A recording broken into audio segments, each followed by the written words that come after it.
하나님 말씀은 누가복음 20장 25, 26절입니다. 다 같이 보시겠습니다. 이르시되 그런즉 가이사의 것은 가이사에게, 하나님의 것은 하나님께 바치라 하시니, 그들이 백성 앞에서 그의 말을 능히 책잡지 못하고 그의 대답을 놀랍게 여겨 침묵하니라. 아멘. 오늘 말씀 제목은 신의 한 수입니다.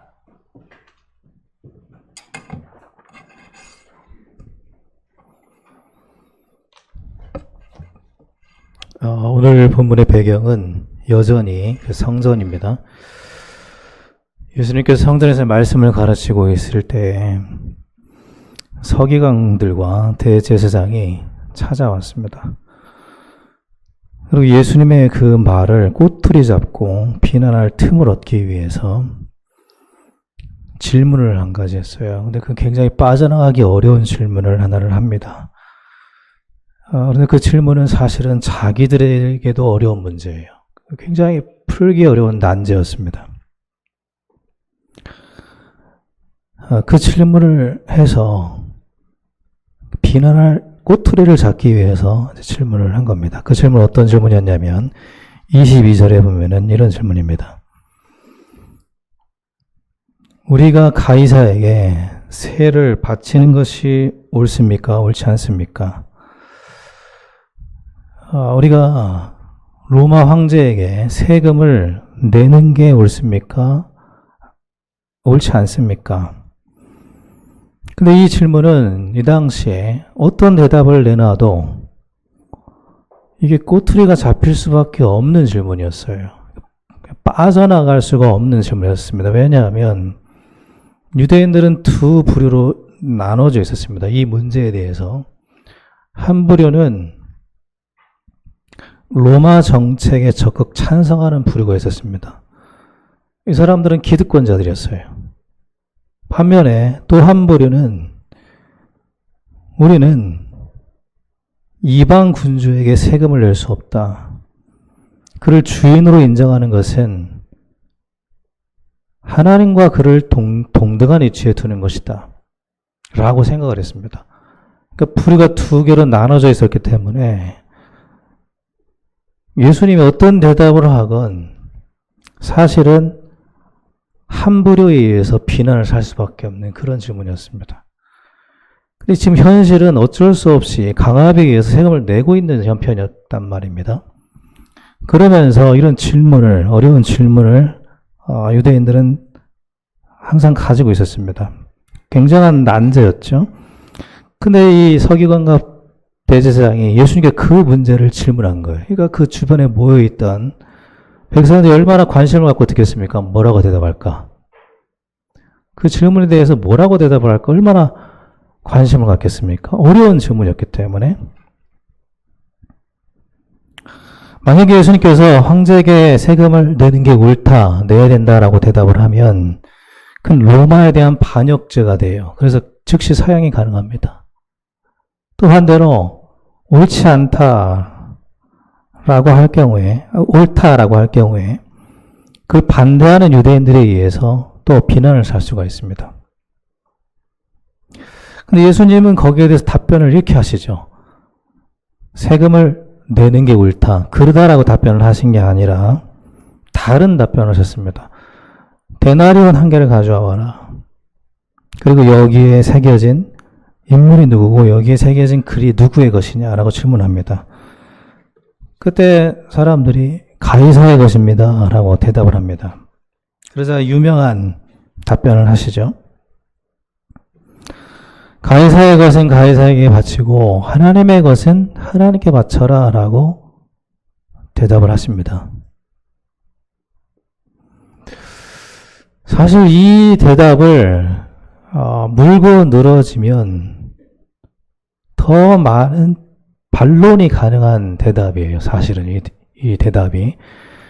그런데 서기관과 이 대제사장은 성경에 보니까 이렇게 기록이 되어 있습니다. 26절에 보니까 그의 말을 능히 책잡지 못하고 그의 대답을 놀랍게 여기서 침묵했다라고 기록이 되어 있습니다. 그러니까 그 말을 듣고 반론할 것을 찾아내지 못했다는 거예요. 그 말이 논리적이어서 그런 게 아닙니다. 왜냐하면 그 말을 듣고 이 사람들은 놀랐다라고 기록돼요. 놀랐다라는 말은 굉장히 충격을 받았다는 얘기입니다. 충격받았어요. 그 말을 듣고. 왜 이 서기관들과 지금으로 말하면 신학 교수들인데 이 사람들과 대제사장, 종교 지도자들이 예수님의 이 말에 놀라고 더 이상 말을 하지 못했을까요? 침묵을 했을까요? 왜 그랬을까요? 그 어떤 대부분의 설교는 이렇게 합니다. 이 설교를 성도는 세상 법도 존중해야 되고 하나님 나라 법도 존중해야 된다. 이런 식으로 대개가 설교를 합니다. 그런데 그거는 사실 맞지 않아요. 로마의 통치를 정당하게 보는 유대인들은 아무도 없었거든요. 정당하게 국가에 세금을 내는 건 옳습니다. 그런데 지금 주권을 빼앗긴 부당한 통치 속에서 부당한 세금을 내고 있다라고 느끼고 있거든요. 거기다 내야 된다. 이건 사실은 세상법에 순종하라는 설교가 이게 맞는 설교인지 의문이 되는 거죠. 사실 여기의 내용은 그런 내용이 아닙니다. 시편 2장 5절에 보면 시편 2장 전체에 보고 5절 내용에 보면 이런 내용이 있습니다. 관원들이 기름 부음 받은 자를 대적하기 위해서 꾀를 쓴다라고 기록되어 있어요. 예수님에 대한 얘기를 시편 2장에 하고 있습니다. 세상의 관원들이 기름 부음 받은 자를 대적하고 꾀를 쓰고 있다. 그런데 2장 5절에 보면 하나님께서 분을 내시고 진노하셔서 그들을 놀라게 하신다라고 기록이 되어 있습니다. 그러니까 하나님의 분노와 진노 속에서 기름 부음 받은 자를 어떻게든 간에 대적하고 그의 비난하기 위해서 꾀를 쓰는 자들을 향해서 하나님이 분을 내시고 진노하셔서 그들을 놀라게 하신다라고 기록되어 있습니다. 근데 오늘 본문에 보니까 서기관들과 대제사장이 놀라고 있어요. 그러면 지금 예수님이 이 말을 하실 때는 사실상 평이하게 하는 말이 아니에요. 예수님이 이미 성전에서 장사하는 자들을 내쫓으면서 분노를 가지고 있었습니다. 성도들의 재산을 약탈하는 이 종교 지도자들을 향해서 분노를 가지고 있었어요. 동일하게 지금 예수님 이 말씀을 하실 때 분노 속에서 하시는 겁니다. 사도행전 시편 2장 5절에 성취죠. 이렇게 말씀하신 거예요. 이들에게 가이사의 것은 굉장히 분을 품고 하신 말입니다. 가이사의 것은 가이사에게. 그리고 뒤의 말이 이들의 마음을 찌르게 하고 찔렀고 두렵게 하는 말이었습니다. 하나님의 것은 하나님께 바치라는 거예요.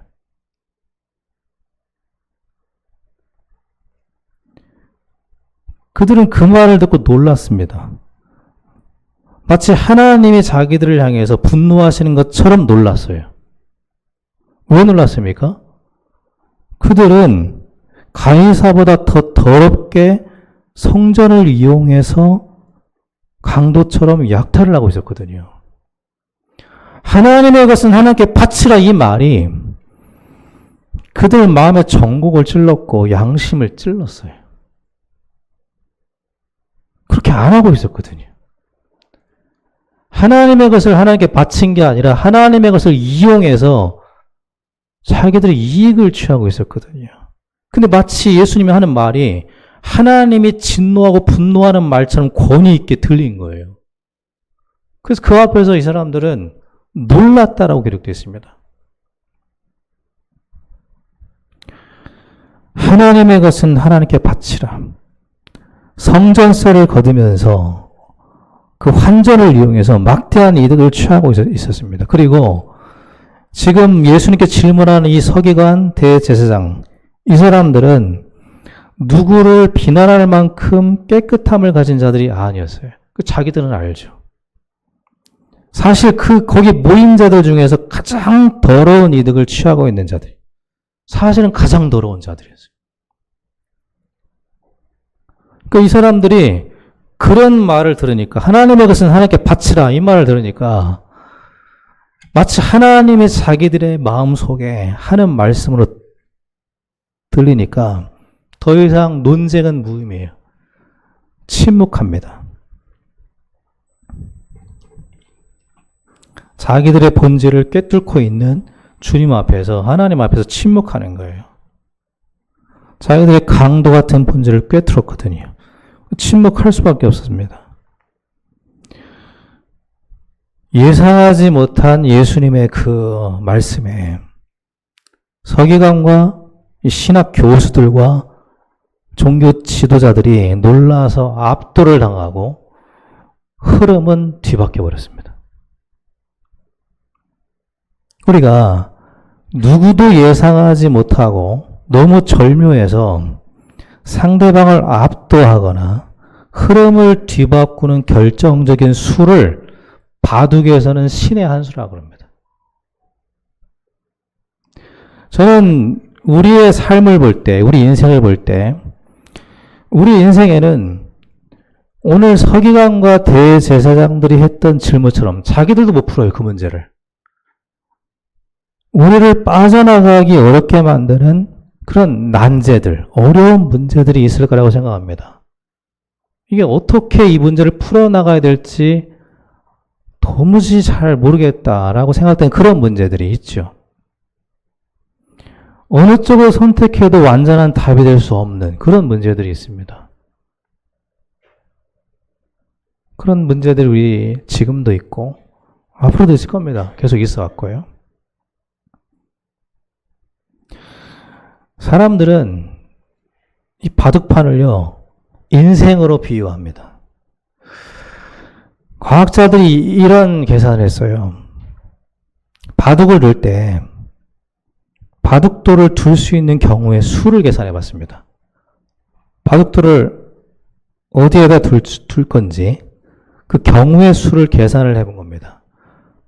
그런데 그 경우의 수가 우주의 원자 개수보다 많다라는 거예요.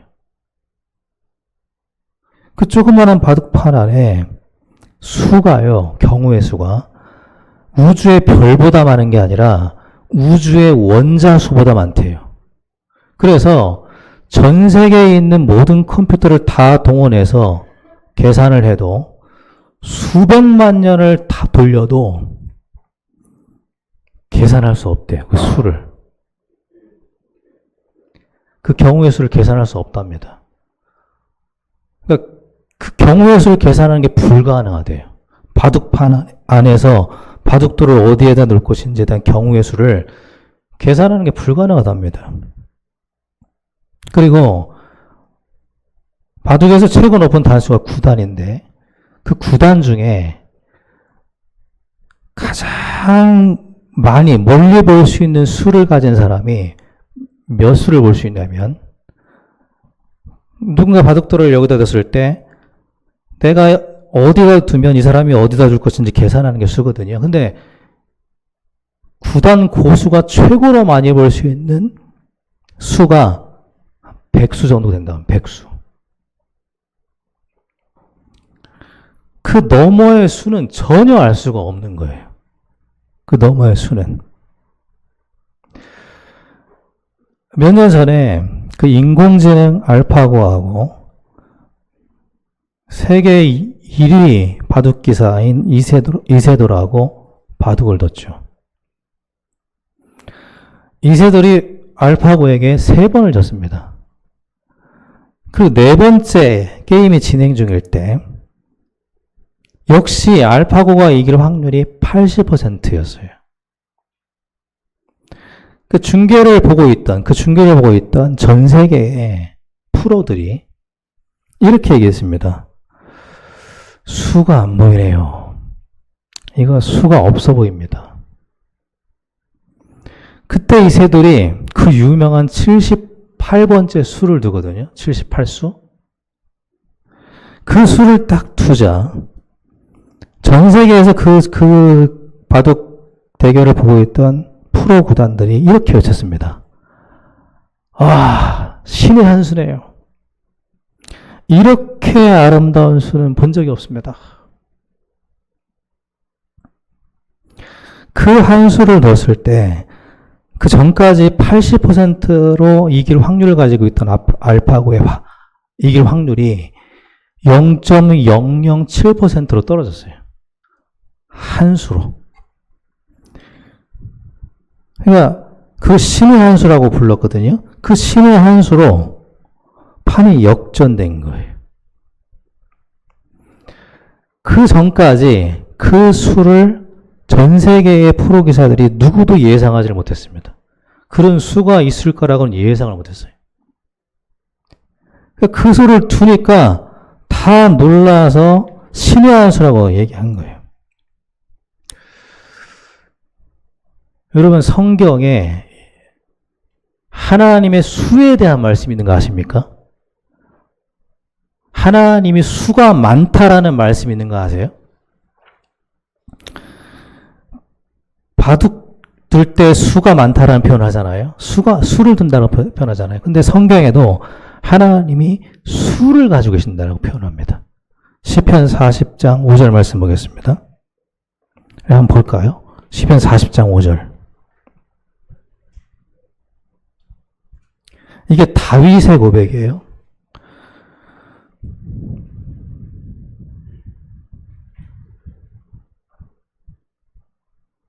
다 같이 보겠습니다. 시작. 여호와 나의 하나님이여, 주께서 행하신 기적이 많고 우리를 향하신 주의 생각도 많아 누구도 주와 견줄 수가 없나이다. 내가 널리 알려 말하고자 하나 너무 많아 그 수를 셀 수도 없나이다. 예. 하나 더 보겠습니다. 똑같이 다윗의 고백입니다. 시편 139장 17절 말씀.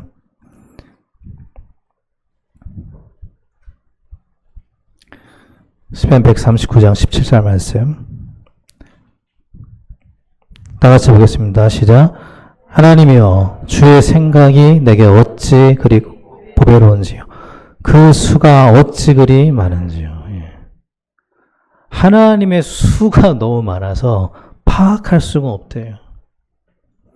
그 수가 너무 많아서 셀 수가 없대요. 우리가 하나님의 수를 알 수 있겠습니까? 다윗은 모르겠대요. 하나님은 우리 인생에 수를 두고 계시거든요. 우리 인생에 수를 두시는데 우리가 모르는 승률 100%의 수를 두고 계십니다. 저는 그렇게 생각이 들더라고요. 하나님이 내 인생을 절대 함부로 하지 않으신다.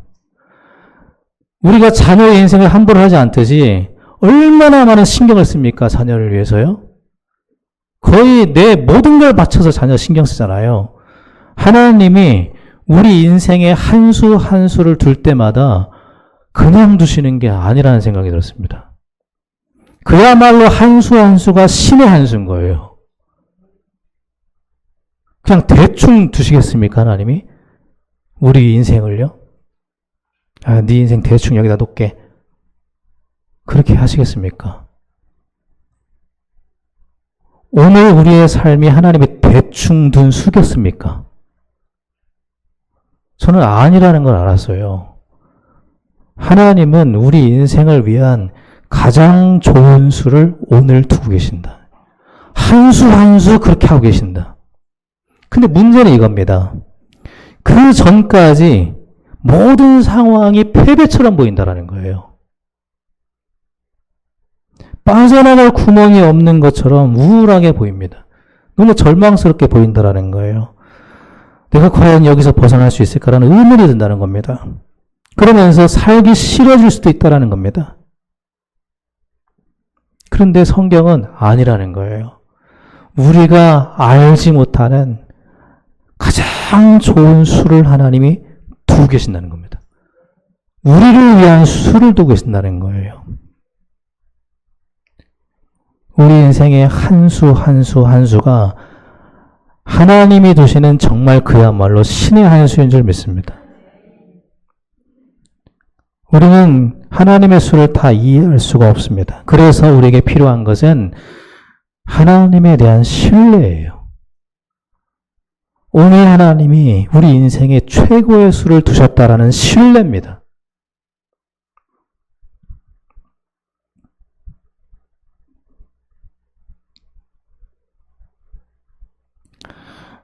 그 알파고에게 승리한 이세돌에게 인터뷰가 쏟아졌습니다.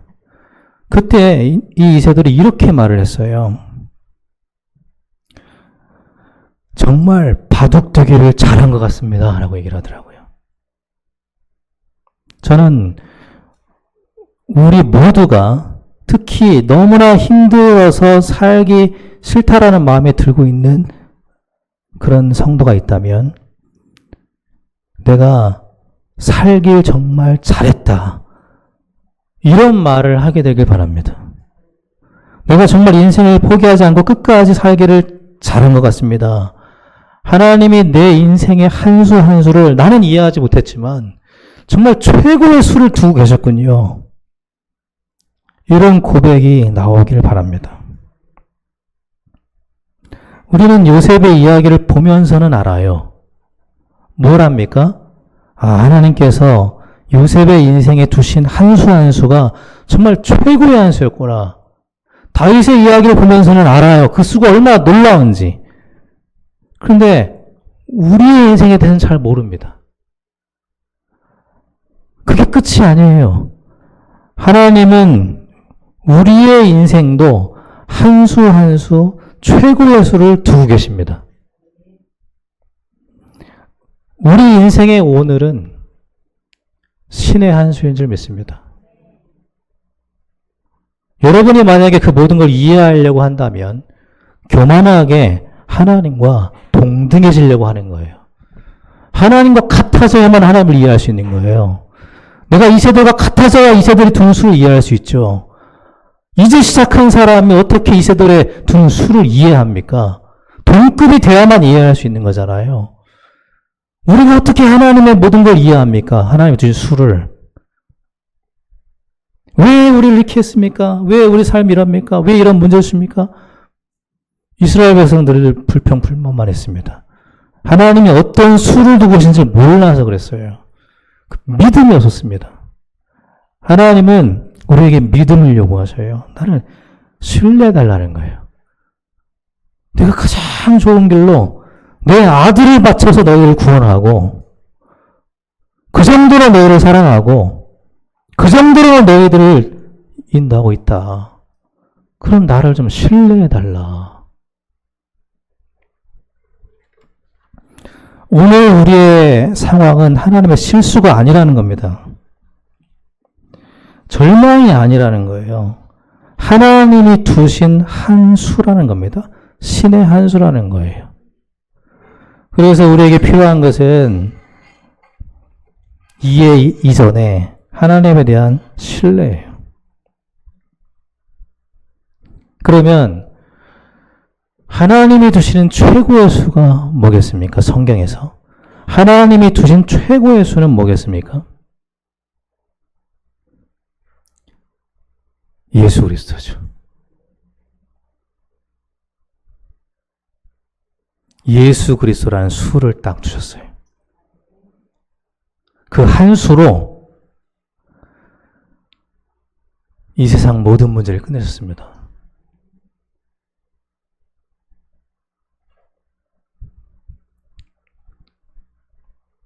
하나님은 우리에게 예수 그리스도를 주셨습니다.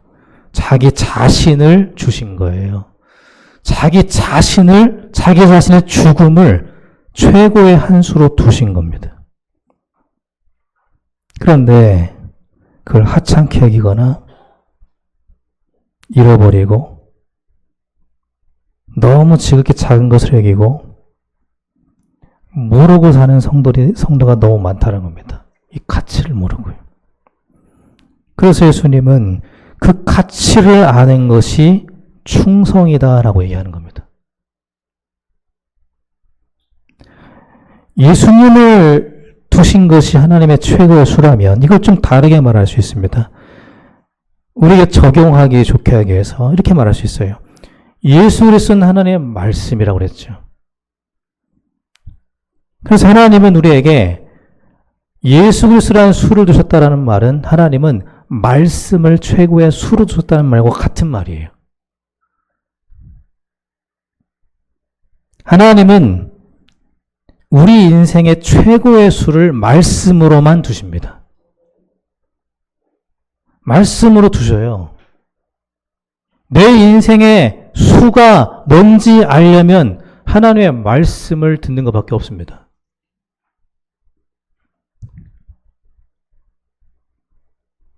반드시 우리 인생에 말씀을 주시죠. 그래서 예수님은 성전에서 날마다 말씀을 가르쳤잖아요. 그런데 종교 지도자들은 그 말씀을 귀 기울여 들었던 게 아니라 말씀을 판단하고 비판하고 못마땅하게 여겼습니다. 그런데 19장 48절 보면은 가난한 백성들은 다 그에게 귀를 기울여 들었다라고 기록되어 있죠. 교만한 종교인들은 하나님 말씀을 판단하고 비판했지만 가난한 백성들은 하나님 말씀의 가르침을 받았습니다.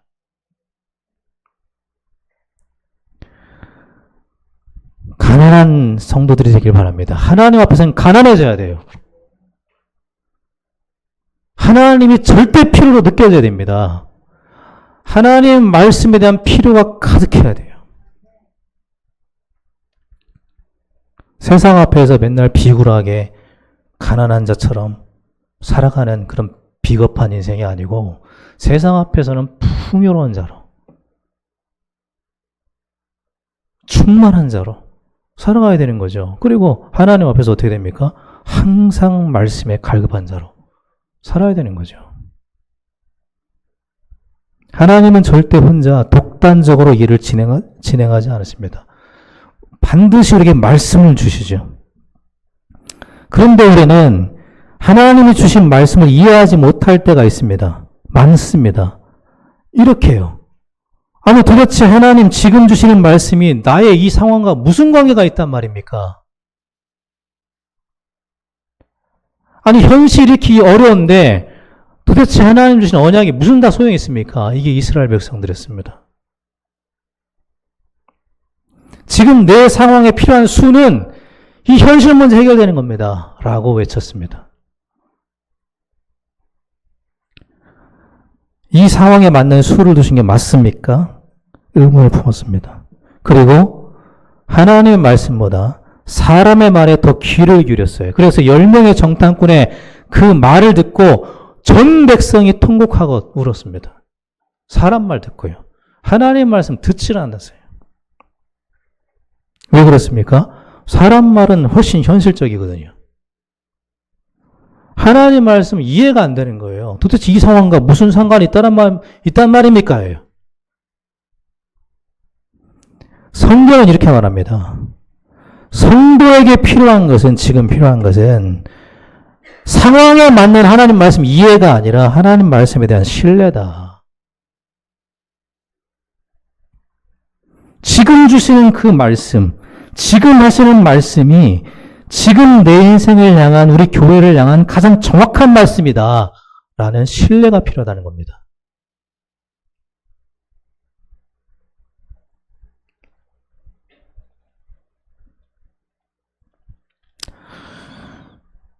비행기를 탈 때 비행기 다 타보셨죠? 비행기 탈 때 여러분 어디로 들어갑니까? 들어가서 자기 자리 찾아가죠. 혹시 이 가운데 조종실로 들어가시는 분 계십니까? 조종사 빼고. 계십니까? 조종실 들어가가지고 비행 시스템이 어떤지 확인하고 비행기가 어떻게 작동되는지 다 확인하고 그게 다 이해가 됐을 때 비행기 좌석에 앉은 분 계십니까? 누구도 그렇게 하지 않죠. 그냥 조종사를 신뢰하기 때문에 편안하게 자기 자리에 앉아서 여행 떠나죠. 과연 이해가 그렇게 필요합니까? 하나님이 이해가 필요하면 깨달음도 주실 겁니다. 그러나 그 전에 우리에게 필요한 건 뭡니까? 믿음이에요. 우리는 그렇게 살고 있습니다, 이미 세상에서. 근데 하나님 말씀만은 이상하게 백성들이 안 믿는 거예요. 하나님 말씀에 대한 믿음으로 우리 교회가, 우리 성도님들이 새롭게 일어나는 은혜가 있게 되길 바랍니다. 우리에게 농사일 짓는 분 계시잖아요. 농부가 씨앗을 뿌릴 때 그 씨앗이 어떻게 자라서 열매를 맺는지 생물학적으로 모든 걸 다 분석해서 알고 이해하고 씨를 뿌리는 게 아니에요. 농부들은 그냥 이 씨를 뿌리면 자란다라는 믿음이 있기 때문에 씨를 뿌리는 겁니다. 정말 100% 다 이해가 돼야 믿음이 생깁니까? 아니, 그렇게 안 살고 있어요, 이미 우리는요. 하나님 말씀을 믿는 믿음을 따라서 인도받는 우리 교회가 되길 바랍니다. 인간은 하나님을 다 이해할 수가 없습니다. 하나님이 두시는 수를 너무 많아서 이해할 수가 없습니다. 그래서 우리에게 필요한 것은 이해가 아니라 하나님 말씀을 신뢰하는 신뢰가 필요합니다. 그 말씀의 가르침을 받고 살아가는 것을 기도라고 하는 것이고요. 그걸 신앙생활이라고 하는 겁니다. 여러분 정말 그 믿음이 있으면 좋겠어요. 하나님이 최고의 수로 오늘도 나의 인생의 수를 두고 계신다. 하나님은 나를 사랑하신다. 나를 귀하게 여기신다. 자기 아들을 죽여서라도 나를 살릴 만큼 나를 보배롭고 귀하게 여기신다. 하나님이 우리 인생에 신의 한 수를 두신다라고 하는 것은 하나님이 우리 인생의 주인이라는 의미입니다. 하나님이 우리 인생의 주인이에요.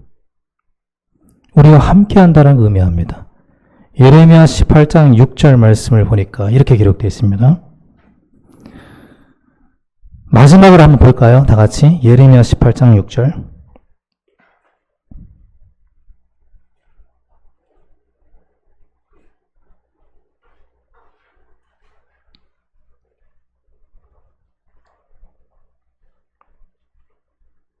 다 같이 한번 보겠습니다. 시작. 응?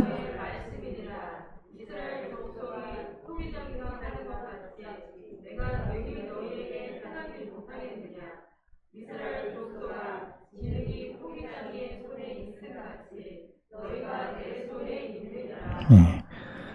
이스라엘 족속아, 진흙이 토기장의 손에 있는 것 같이 너희가 내 손에 있다.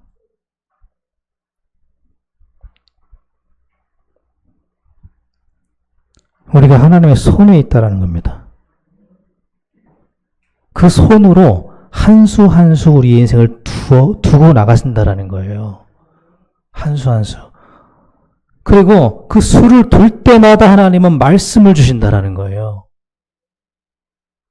그 말씀 하나하나, 그 말씀을 우리가 주의 깊게 듣고 그 말씀을 생각하고 그 말씀이 지금 나에게 가장 좋은 하나님의 신의 한 수라는 것을 믿음으로 살게 되길 바랍니다. 우리의 인생, 자녀의 인생, 우리 교회는 우리 손에 달린 게 아니라 하나님의 손에 달려 있습니다. 그 하나님의 손이 가장 좋은 수를 두고 계세요. 그리고 오늘은 가장 놀라운 신의 한 수가 놓아지는 겁니다. 그게 오늘이에요. 이 믿음 속에서 남은 인생에 놀라운 증거가 쌓여가 가득해지는 인생이 되고, 그래서 그 하나님의 은혜를 전달할 수밖에 없는 그런 전도자의 인생 되기를 예수님의 이름으로 축원합니다. 우리 인생을 무심하게 인도해가는 것이 아니라 우리를 너무 사랑하셔서 가장 세밀하게 최고의 한 수를 두시는 하나님 아버지, 오늘 우리의 직면한 우리의 삶이 하나님이 우리에게 주신 최고의 한 수라는 사실을 믿음으로 알게 하여 주시옵소서. 하나님이 우리를 얼마나 사랑하는지 알게 하시고 그 사랑 속에서 우리가 얼마만큼 하나님의 인도 속에 있는지를 믿음으로 알게 하여 주시옵소서. 드러나 보이는 상황과 사람들의 혼란스러운 말에 무게를 두고 기울어지는 인생이 아니라 하나님 말씀에 귀를 기울이고 그 말씀을 따라서 인도받는 복된 인생이 될 수 있도록 은혜 내려 주시옵소서. 이제는 우리 주 예수 그리스도의 은혜와 하나님의 사랑과 성령님의 내주인도 역사하심이 오늘도 우리 인생의